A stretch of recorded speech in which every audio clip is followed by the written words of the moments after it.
जय हिंद एवरीवन। कैसे हैं भाई आप सब लोग? आई होप आप सब लोग ठीक होंगे, खूब मन लगा के पढ़ाई कर रहे होंगे। तो दोस्तों आज हम एक टॉपिक पढ़ने वाले हैं और उस टॉपिक का नाम रहेगा भाई मुगल क्लैन में जो जहांगीर आता है, अकबर का बेटा था। आज हम भाई जहांगीर के बारे में पढ़ेंगे।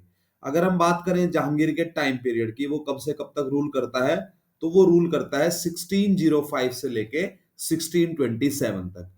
आप सबको पता है कि अकबर 1556 से लेके 1605 तक रूल करता है। उसके बाद उसका बेटा जहांगीर आता है, और जहांगीर जिसका नाम सलीम था भाई। तो आज हम उसके बारे में डिस्कस करने वाले हैं। तो आज हमारा जो टॉपिक रहेगा दोस्तों वो रहेगा जहांगीर। तो देख लेते हैं भाई आज हम जहांगीर के बारे में क्या क्या पढ़ने वाले हैं। सबसे पहले हम जहांगीर का जो उसका अर्लियर उसकी लाइफ थी, वो कब पैदा होता है, ठीक है, उसका राज्याभिषेक कब होता है, उसका कोरोनेशन कब होता है। देन हम उसके कुछ इनिशियल वर्क्स पढ़ेंगे कि भाई वो स्टार्टिंग में क्या काम करता है। उसके बाद हम देखेंगे कि उसी का एक भाई था शहजादा खुसरो, वो रिवोल्ट कर देता है जहांगीर के अगेंस्ट। तो वो सारी चीजें हम पढ़ेंगे। तो देख लेते हैं सबसे पहले हम क्या क्या पढ़ने वाले हैं। सबसे पहले हम पढ़ने वाले हैं earlier life of Jahangir. Earlier life of Jahangir. फिर हम डिस्कस करेंगे भाई उसके कुछ इनिशियल काम जो थे, ठीक है, initial work, initial works of Jahangir. Jahangir के जो काम है भाई, पहले उसके जो जब वो राजा बनता है, जब वो गद्दी पे बैठता है, उसके काम देखेंगे। उसके बाद हम देखेंगे शहजादा खुसरो का। शहजादा खुसरो क्या करता है भाई? शहजादा खुसरो रिवोल्ट कर देता है। तो उसका भी हम आज उसके बारे में भी पढ़ेंगे। शहजादा खुसरो के बाद हम देखेंगे कि भाई उसकी जो वाइफ थी उसका नाम था नूर जहां, ठीक है। तो नूर जहां के बारे में, जिसका रियल नेम मेहरू निसा था, जिसको भी नूर जहां के नाम से जो फेमस थी, हम देखेंगे नूर जहां की जो पॉलिटिकल इंपॉर्टेंस थी। Political importance. उसके बाद जो हम टॉपिक कवर करने वाले हैं वो रहेगा भाई उसके पॉलिटिकल कैंपेन्स। उसके पॉलिटिकल कैंपेन्स के बारे में हम लोग पढ़ेंगे। जब हम उसके पॉलिटिकल कैंपेन्स है जिसके अंदर भाई हम उसके मेवाड़ कैंपेन, फिर उसके कांगड़ा की जो विक्ट्री थी उसके बारे में डिस्कस करेंगे। उसके अलावा भाई हम उसके कुछ साउथ के जो एक्सपीडिशंस थे, साउथ इंडिया के, ठीक है, साउथ इंडिया के कैंपेन थे, वो इसी में आ जाते हैं, ठीक है। इसी वाले टॉपिक में हम उनको भी कवर कर लेंगे। उसके बाद हम देखेंगे कि कैसे उसकी डिफीट होती है कांधार में। फिर हम उसकी राजपूत पॉलिसी के बारे में भी देखेंगे, क्योंकि राजपूत जो थे भाई उस टाइम पे, राजपूत राजा जो थे वो मेजर रोल प्ले कर रहे थे। तो जहांगीर की हम राजपूत पॉलिसी के बारे में भी आज बात करने वाले हैं। फिर उसकी रिलीजियस पॉलिसी के बारे में भी डिस्कस करेंगे। Religious policy. देन आफ्टर हम देखेंगे भाई जो फॉरनर्स आए उसके टाइम पे, ठीक है, फॉरनर्स जो आए। फिर हम उसकी डेथ के बारे में भी पढ़ लेंगे थोड़ा सा। और मैं आपको बताया था कि जो लैंडस्केप है, जो भाई सारी जो इंपॉर्टेंट चीजें हैं मुगल की, जिसमें भाई हम लिटरेचर की बात कर लेंगे, तो एक लेक्चर हम अलग से देखेंगे, एक वीडियो हम अलग से बनाएंगे, जिसमें हम आर्किटेक्चर, लिटरेचर या फिर पेंटिंग्स, कुछ भी काम हो रहा है, कल्चरल जो भी काम हो रहा है, वो एक वीडियो में हम कवर करेंगे। और वो हम कब कवर करेंगे? जहांगीर के बाद हम शाहजहां को पढ़ेंगे, शाहजहां के बाद हम औरंगजेब को पढ़ेंगे। उसके बाद एक वीडियो हम बनाएंगे जिसमें भाई हम जितने भी कल्चरल काम होते हैं, आर्किटेक्चर से रिलेटेड काम होते हैं, लिटरेचर से रिलेटेड काम होते हैं, वो सारे हम एक वीडियो में कवर करने वाले हैं। चले भाई, तो अब हम देखेंगे भाई उसकी अर्लियर लाइफ से हम देखते हैं कि भाई कैसे कैसे कैसे उसका जन्म होता है, जन्म होने के बाद फिर कैसे वो काम करता है। चलें तो देखते हैं दोस्तों, पहला टॉपिक भाई अर्लियर लाइफ।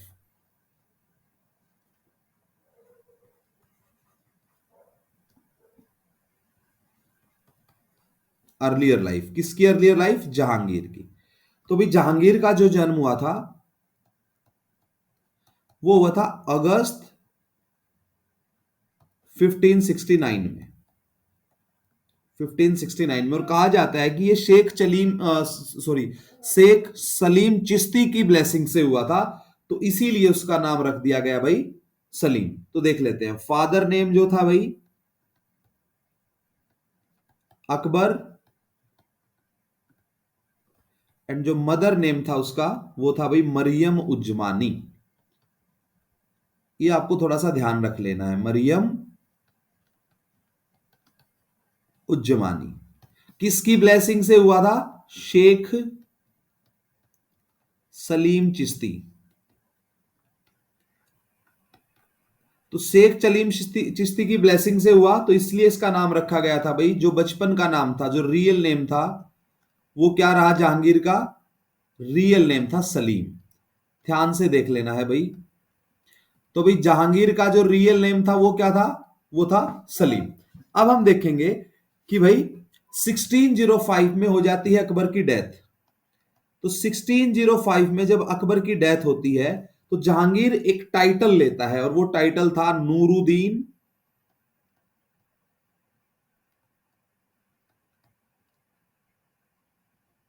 मोहम्मद जहांगीर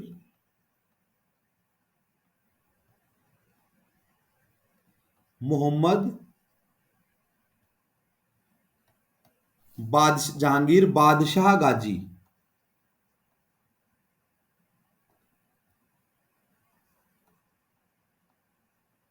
तो हमें ध्यान देना है भाई कि सलीम जो था वो एक टाइटल लेता है, अडॉप्ट करता है, नूरुद्दीन मोहम्मद जहांगीर बादशाह गाजी, और वो इस नाम से क्या करता है? इस नाम से वो बैठ जाता है भाई गद्दी के ऊपर।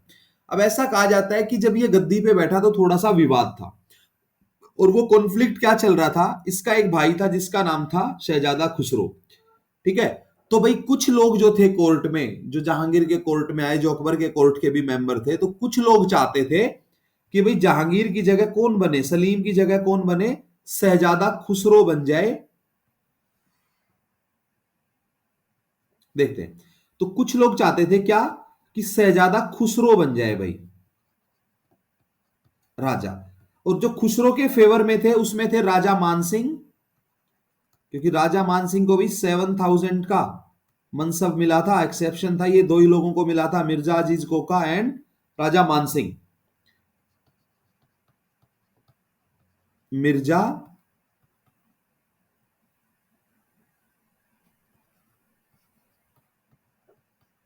अजीज कोका।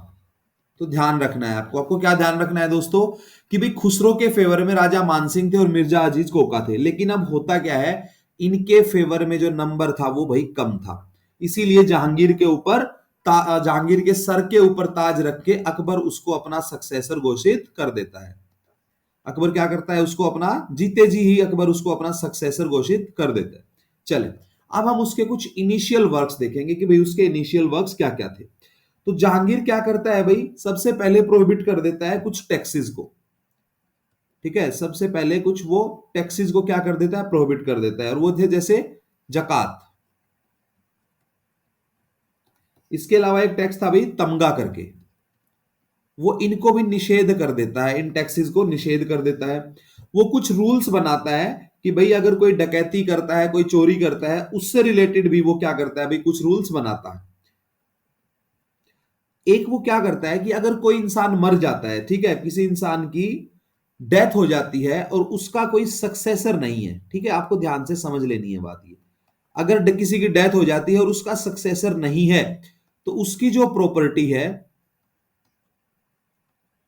प्रॉपर्टी रहेगी वो भाई, जैसे पोन्ड्स बनाने में, तालाब बनाने में, कुएं बनाने में, ठीक है, वो कहां पे यूज कर ली जाएगी? वो प्रॉपर्टी यूज की जाएगी, ठीक है, सामाजिक काम में आने वाली जगहों पे, जैसे भी तालाब बना दिए, कुएं बना दिए, कुछ भाई रेस्ट हाउस बना दिए। और ये प्रॉपर्टी किसकी थी? जिसका भाई कोई सक्सेसर नहीं था।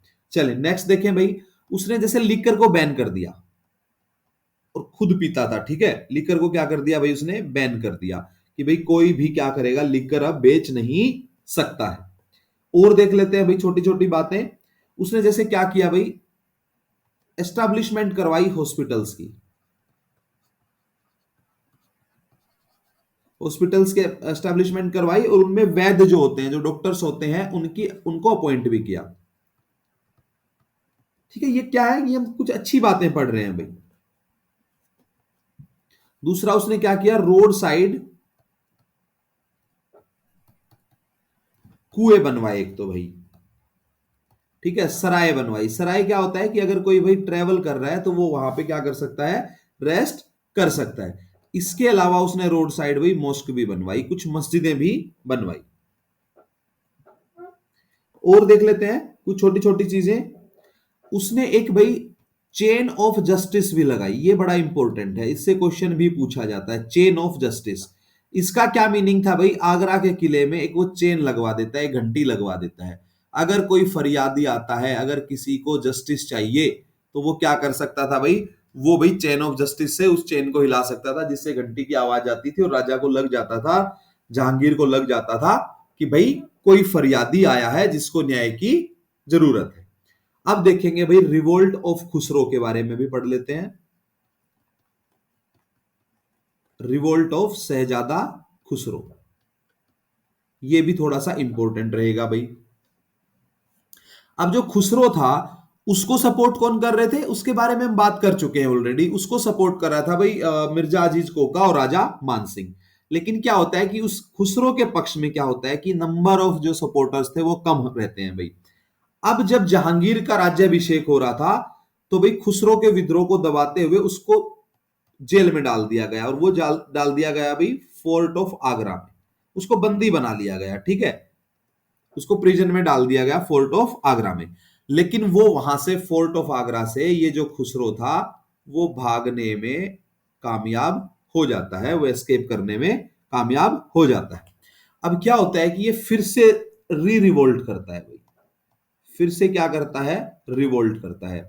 और इसके रिवोल्ट को अभी जो समर्थन मिल रहा था, जो सपोर्ट मिल रहा था, वो मिल रहा था सिख गुरु, गुरु अर्जन देव सिंह का। अर्जन देव सिंह,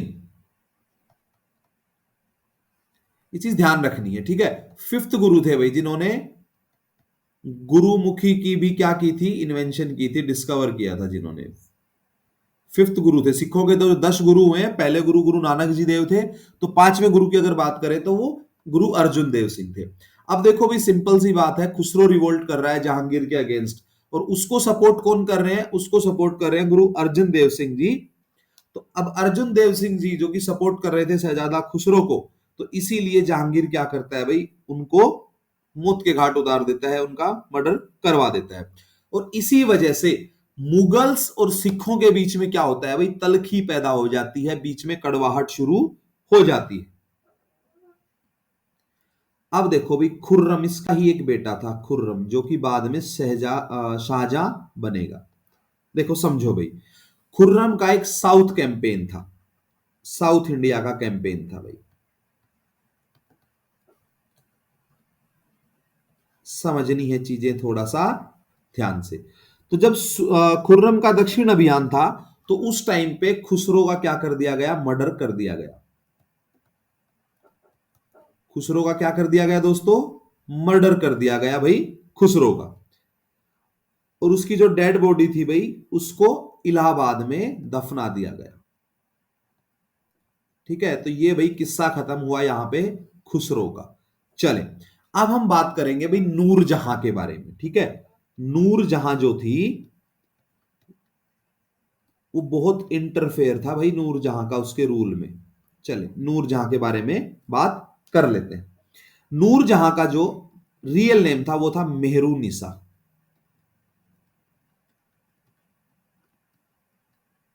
ठीक है, ये ध्यान रखना है आपको कि भाई नूरजहां का जो रियल नेम था वो था मेहरुनिसा। चले अब देखते हैं भाई, 1611 में दोनों की हो जाती है शादी।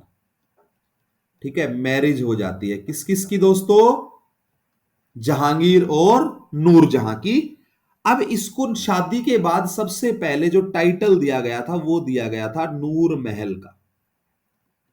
जो टाइटल दिया गया था वो दिया गया था नूर महल का। ठीक है, ध्यान रखना है इस बात को आपको, नूर महल का टाइटल दिया गया था। और बाद में ये टाइटल बदल के हो गया भाई किसका, नूर जहां का। नूर जहां की अगर बात करें तो भाई लाइट ऑफ वर्ल्ड, नूर जहां यहीं पे लिख देता हूं, लाइट ऑफ वर्ल्ड।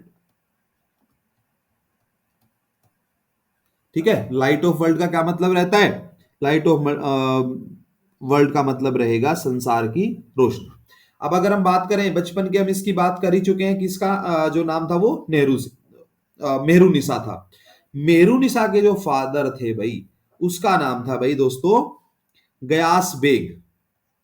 ये थोड़ा सा इंपॉर्टेंट है, इसके बारे में भी पढ़ना। आपको लग रहा होगा सब मुगल्स में हम इनको क्यों पढ़ रहे हैं, क्योंकि भाई ये इसका बहुत रोल था, ये बहुत इंटरफेयर ये लोग करते थे। अब ये जो गयास बेग था ये एक पर्शियन था, और इस पर्शियन गयास बेग को एक टाइटल दिया जाता है जहांगीर के द्वारा, और वो टाइटल था एतमा दू दौला।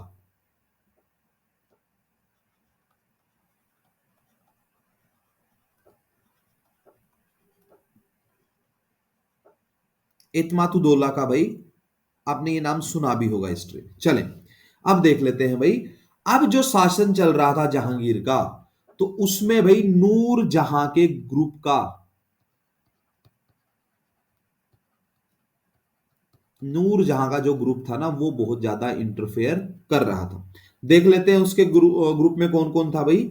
एक तो भाई उसके ग्रुप में था इत्मादोला, इत्मादुदौला।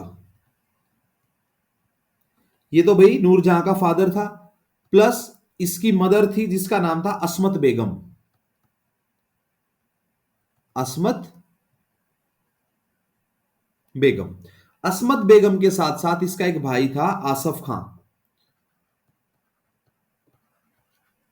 आसफ खां, और प्लस शहजादा खुर्रम। तो ये जो लोग थे भाई, ये थे भाई नूरजहां के ग्रुप के अंदर। अब देखें भाई नूरजहां क्या करती है। अब देखो ये भी थोड़ा सा आपके लिए अटपटा हो सकता है सुनने में, बट इन लोगों के लिए नॉर्मल था। नूरजहां का एक पहले पति होता था जिसका नाम था शेर अफगान, तो उसकी एक बेटी थी लाडली बेगम। नूरजहां अपनी बेटी लाडली बेगम की शादी जहांगीर के ही एक दूसरे बेटे शहरायर के साथ कर देती है। आपके लिए मैं फिर से बोल रहा हूं, थोड़ा सा अजीब हो सकता है, बट इन लोगों के लिए नॉर्मल था। चलें अब देखेंगे जो ये नूरजहां थी ना, ये भाई शहरायर को थोड़ा सा ज्यादा प्रेफरेंस देती थी खुर्रम की बजाय। अब जो नूरजहां थी ये झरोखा दर्शन कर देती थी भाई, झरोखा दर्शन देती थी जहांगीर के साथ। और कुछ बातें हैं जो देख लेते हैं भाई। जो कॉइन्स होते थे उस पे भी नूरजहां और जहांगीर का नाम खुदा होता था भाई, नूरजहां और जहांगीर दोनों का ही नाम खुदा होता था। और ऐसा भी कहा जाता है कि जितने भी रॉयल ऑर्डर्स होते थे उन सब के ऊपर सिग्नेचर होते थे नूरजहां के। अब हम बात करेंगे भाई, नेक्स्ट जो रहेगा हमारे लिए बड़ा इंपॉर्टेंट है, वो रहेगा पॉलिटिकल कैंपेन्स। पॉलिटिकल कैंपेन्स, इसको हम बोल सकते हैं राजनीतिक अभियान।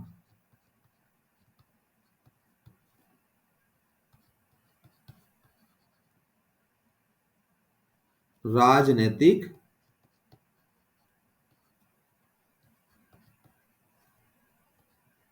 अभियान, ठीक है, पॉलिटिकल कैंपेन्स की हम बात करेंगे।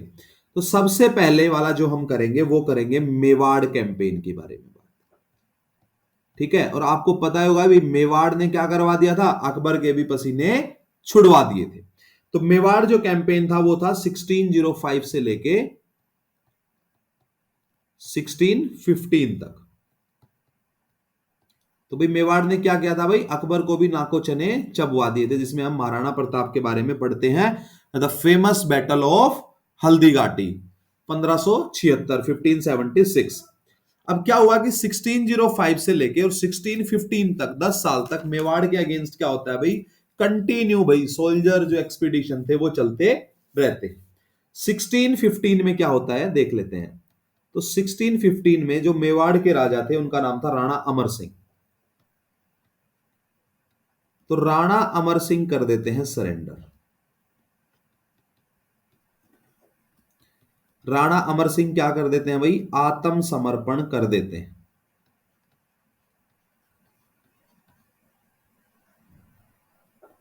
क्या कर देते हैं भाई, राणा जो अमर सिंह थे वो आत्मसमर्पण कर देते हैं। अब क्या होता है, जो खुर्रम था, शहजादा खुर्रम था, इस बात को भी ध्यान से देख लेना, इसको एक टाइटल दिया जाता है, वो दिया जाता है शाह खुर्रम का। शाह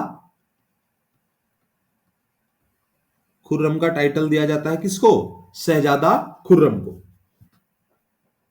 अब भाई जहांगीर के टाइम पे भी क्या हो रहा था, मैरिज पॉलिसी चल रही थी राजपूत के साथ, ठीक है। मतलब जो राजपूत राजा थे मेवाड़ के, उनके साथ क्या चल रही थी भाई, मैरिज पॉलिसी चलती रही।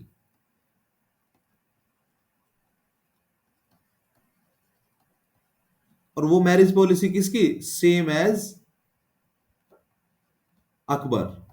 जैसे अकबर की मैरिज पॉलिसी चल रही थी, वैसे ही भाई जहांगीर की भी मैरिज पॉलिसी चलती रही। और राजपूत राजाओं को यहां पे भाई बड़े पोस्ट जो थे, ठीक है, बड़ी जो डेजिग्नेशन थी, पोस्ट थी, वो उन पे अपॉइंटमेंट मिलता रहा।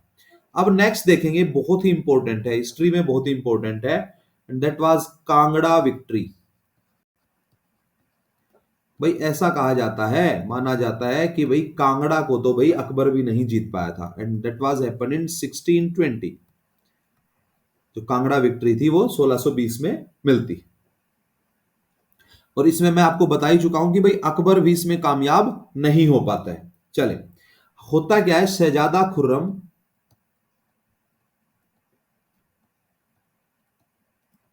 4 महीने तक,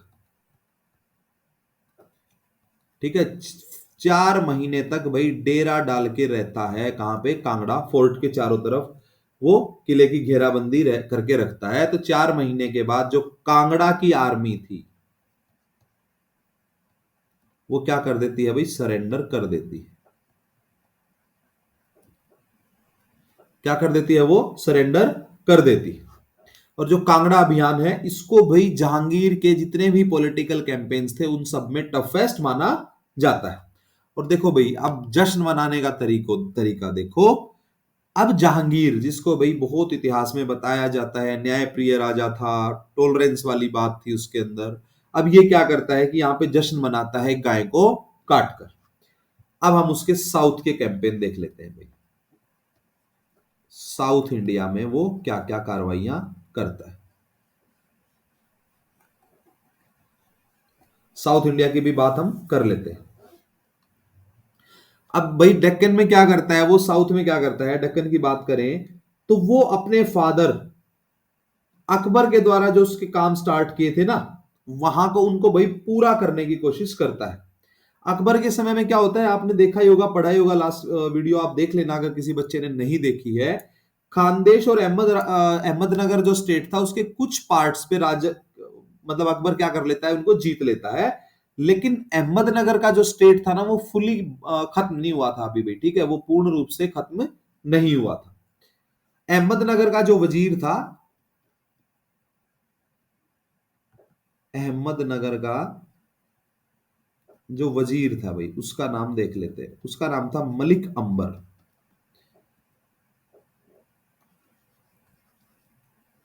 अहमदनगर का जो वजीर था भाई, उसका नाम था मलिक अंबर। अब वो क्या करता है, वो फिर से एक बार रीयूनाइट करता है अहमदनगर को। और भाई वो अहमदनगर को रीयूनाइट किस लिए कर पाता है, क्योंकि कुछ जो मुगल कमांडर्स थे, सेनापति थे, उनमें आपस में कुछ कॉन्फ्लिक्ट चल रहा था, कुछ बातों पे वे एग्री नहीं थे। और वो फिर से क्या कर लेता है, अपने भाई अहमदनगर के जो एरिया को मुगल सेना ने जीत लिया था, उनको फिर से कैप्चर कर लेता है। 1617 में एक ट्रीटी हो जाती है, इसको ध्यान से देखना है, ये इंपॉर्टेंट है। 1617 में भाई अहमदनगर राज्य एंड मुगल्स के बीच में एक ट्रीटी होती है। अहमदनगर प्लस मुगल्स के बीच में क्या होती है भाई, एक ट्रीटी होती है। एक संधि होती है। और इस ट्रीटी में क्या था, बीजापुर का जो राजा था आदिल शाह भाई खुर्रम को देता है कुछ गिफ्ट्स। आदिल शाह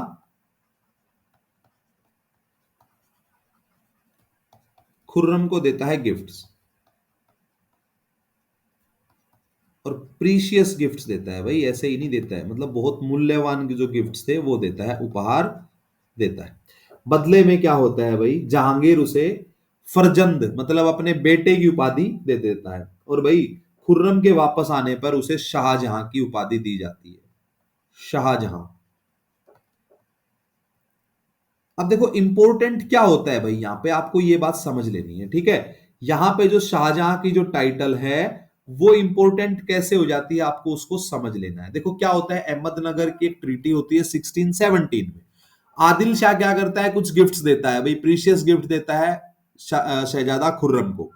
और भाई बदले में जहांगीर क्या करता है, उसको फरजंद मतलब अपने बेटे की उपाधि देता है आदिल शाह को। अब क्या होता है, जब वो वापस आता है तो खुर्रम को दी जाती है शाहजहां की उपाधि, टाइटल दिया जाता है शाहजहां का। अब भाई फिर से क्या होता है, इनका फिर से कॉन्फ्लिक्ट हो जाता है। जो ट्रीटी हुई थी ना 1617 की, वो ज्यादा दिन तक मलिक अंबर उस ट्रीटी के ऊपर रुकता नहीं थे। 1620 में फिर से वो क्या करता है भाई, मुगल्स के अगेंस्ट फिर से एक रिवोल्ट कर देता है, और उस रिवोल्ट को शाहजहां द्वारा, जो कि खुर्रम जिसको पहले हम जानते थे, शाहजहां के द्वारा सप्रेस कर दिया जाता है। 1622 में शाहजादा जो खुर्रम था वो विद्रोह कर देता है, उसकी वजह से क्या होता है, अहमदनगर फिर से चला जाता है भाई मुगलों के नियंत्रण से बाहर। अब देखो खुर्रम का जो विद्रोह था उसको दमन करने के लिए, उसको सप्रेस करने के लिए जहांगीर ने महाबत खान को भेजा भाई, कहां पे, अहमदनगर। और उसने क्या किया, मलिक अंबर पर दबाव डालकर, उसके ऊपर प्रेशर डालकर, ठीक है, शाहजहां को निकलवा दिया, कहां से, अहमदनगर से। और बालाघाट पर फिर से मुगल्स का क्या हो गया भाई, कंट्रोल हो गया। 1626 में मलिक अंबर की डेथ हो जाती है, और भाई देख लो 1626 में मलिक अंबर की हो जाती है डेथ।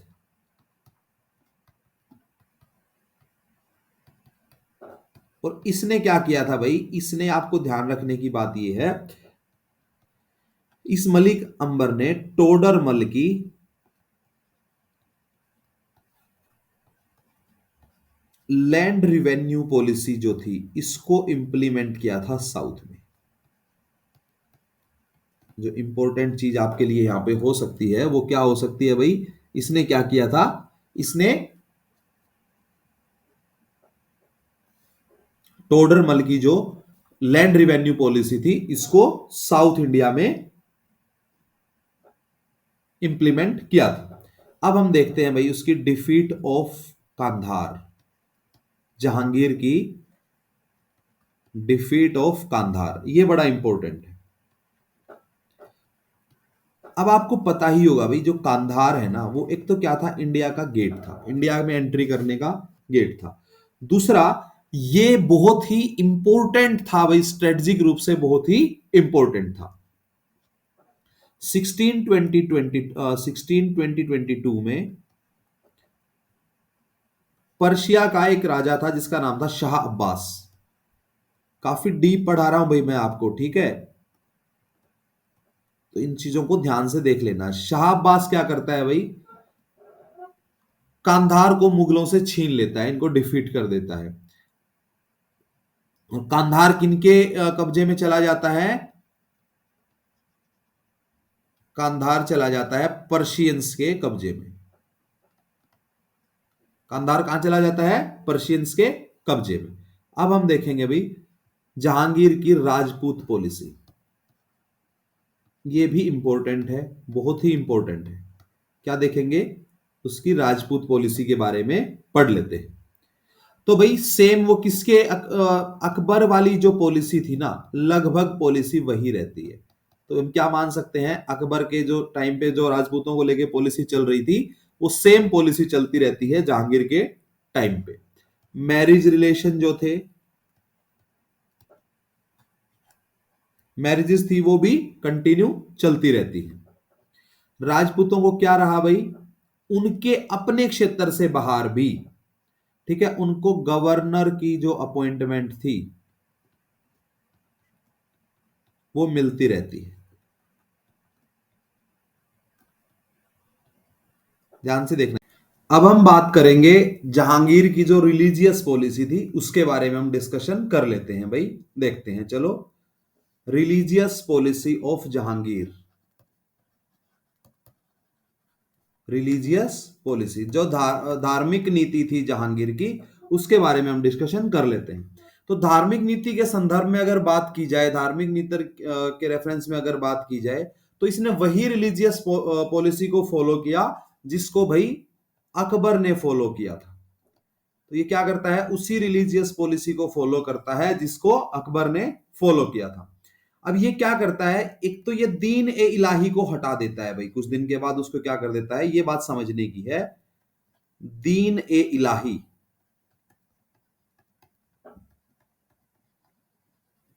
दीन ए इलाही को क्या कर देता है, कुछ दिन के बाद समाप्त कर देता है, हटा देता है। लेकिन ये कंटिन्यू करता है एक पॉलिसी, और वो पॉलिसी जो थी, जो कंटिन्यू रखता है, उसको बोलते हैं भाई सुलह ए कुल।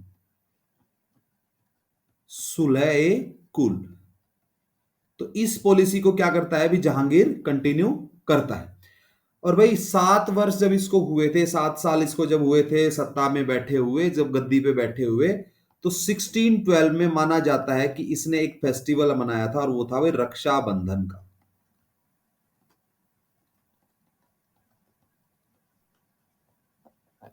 रक्षाबंधन का इसने जो है वो फेस्टिवल मनाया था। और देख लेते हैं भाई, कुछ एक्सेप्शन भी कहा जाता है इसके टाइम पे, और वो एक्सेप्शन क्या था भाई, एक तो इसने राजौरी कश्मीर में,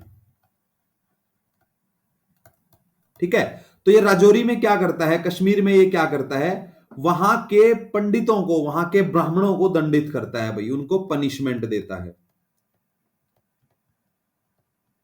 पनिशमेंट देता है जहांगीर, किसको भाई, ब्राह्मणों को। पंडित जो थे भाई उनको ये क्या करता है, और ये एक्सेप्शन माने जाते हैं कि आमतौर पे जो जहांगीर था वो ऐसे काम नहीं करता था। एक भाई ये मंदिर तोड़वाता है, अजमेर में एक टेंपल तोड़वाता है, और उस टेंपल का जो नाम था वो था भाई Varaha temple. Varaha temple. Next देख लेते हैं भाई, और इसने पनिशमेंट दी थी भाई गुजरात में जैनियों को, दंडित करता है, पनिशमेंट देता है कहां पे, गुजरात में जैन्स को। तो ये हमने भाई डिस्कस कर लिया, ये हमने भाई जिक्र कर लिया, पढ़ाई कर ली किसके बारे में, जो जहांगीर की रिलीजियस पॉलिसीज थी। चलें अब हम देखते हैं भाई फॉरेनर्स उसके टाइम पे कौन कौन आए।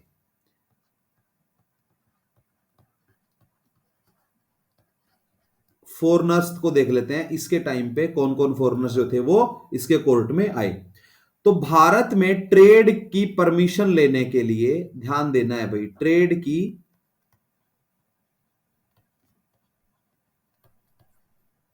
परमिशन लेने के लिए कौन कौन आता है भाई इस केस में, एक तो आता है captain Hawkins.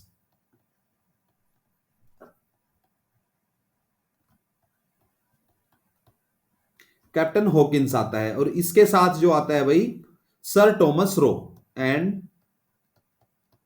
Sir Thomas Roe. तो ये दोनों आते हैं भाई, कैप्टन हॉकिंस और सर टॉमस रो, जहांगीर के कोर्ट में आते हैं ट्रेड की परमिशन लेने के लिए। जो हॉकिंस था भाई वो एक बहुत ही डेयरिंग एक नाविक था, ठीक है, वो यहां पे आया था, और वो भारत में आया था सबसे पहले 1608 में।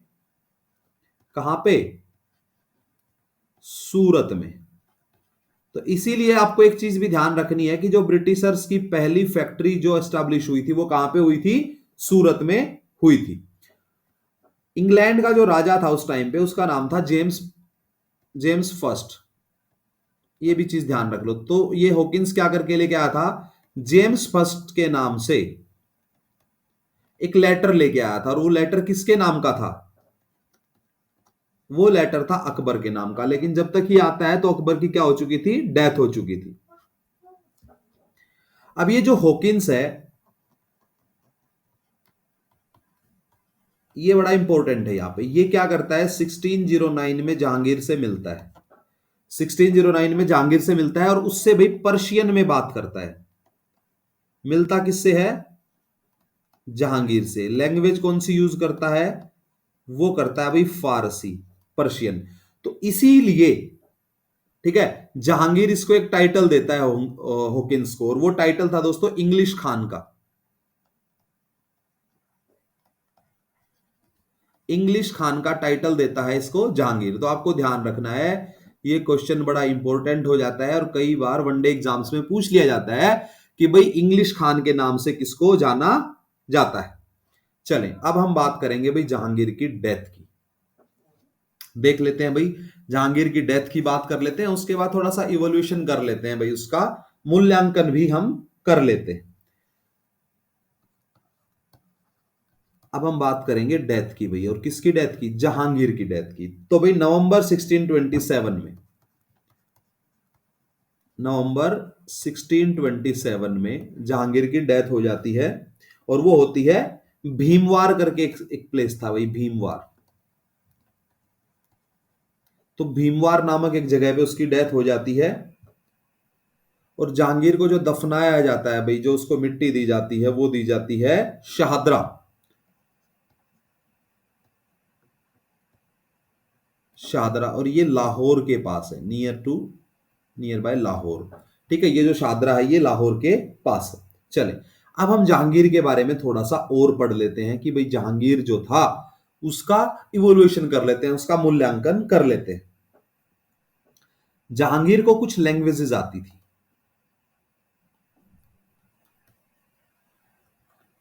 जो लैंग्वेज उसको आती थी भाई वो थी पर्शियन, तुर्किश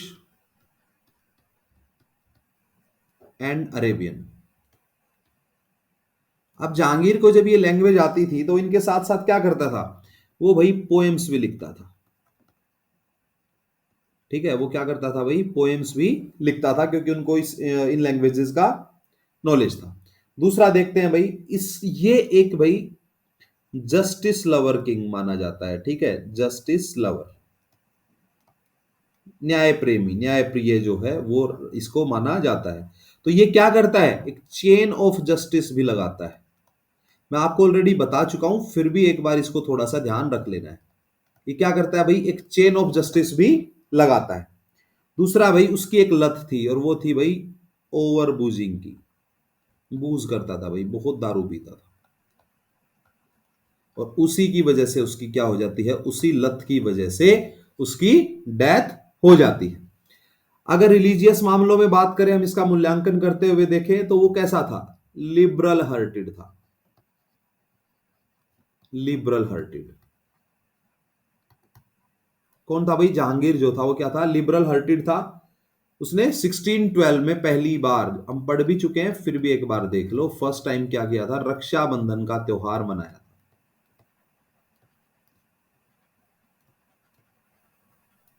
क्या करता भाई, रक्षाबंधन का त्योहार मनाता है। जहांगीर के टेन्योर को कहा जाता है गोल्डन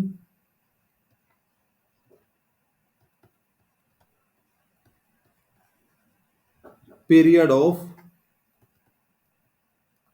पेंटिंग।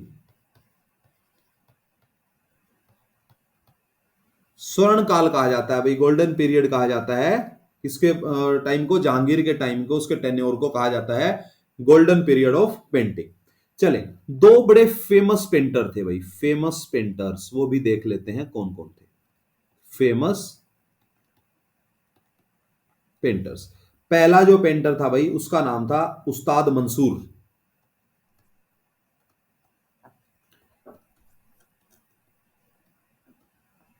उस्ताद मंसूर। दूसरा एक जो पेंटर था वो भी बहुत ही फेमस था, और उसका नाम था अबुल हसन, अबुल हसन। और दोनों ही पेंटर्स को भाई जहांगीर ने क्या दिया था, दोनों ही पेंटर्स को जहांगीर ने दी थी भाई टाइटल। वो टाइटल भी हम देख लेते हैं। नादिर उल असर इसने कहा भाई उस्ताद मंसूर को, नादिर उल असर। और भाई अगर बात करें अबुल हसन की तो उसको भाई नादिर उल जमा कहा। ये जो टाइटल है इनको देख भी लेना ध्यान से, नादिर उल जमा। तो भाई देखो ध्यान से, उस्ताद मंसूर बहुत ही फेमस पेंटर, अबुल हसन दोनों ही बहुत ही फेमस पेंटर थे।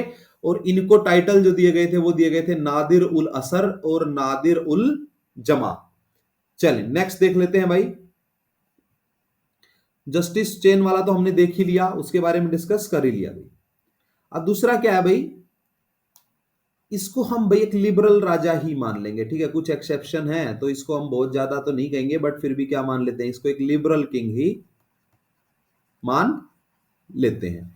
क्योंकि ये क्या करता है भाई, ये दूसरे धर्मों का सम्मान भी करता है, ठीक है। लेकिन उसकी कुछ कमियां भी थी। वो कमियां क्या क्या थी भाई, जैसे उसने कुछ मंदिर तोड़वाए, ठीक है। दूसरा उसने भाई गुरु अर्जुन देव सिंह जी का मर्डर करवाया, गुरु अर्जन देव सिंह। इसके अलावा भाई उसने शेख अहमद सरहिंदी को भी बंदी बनवाया। दूसरा क्या करवाया, शेख अहमद सरहिंदी।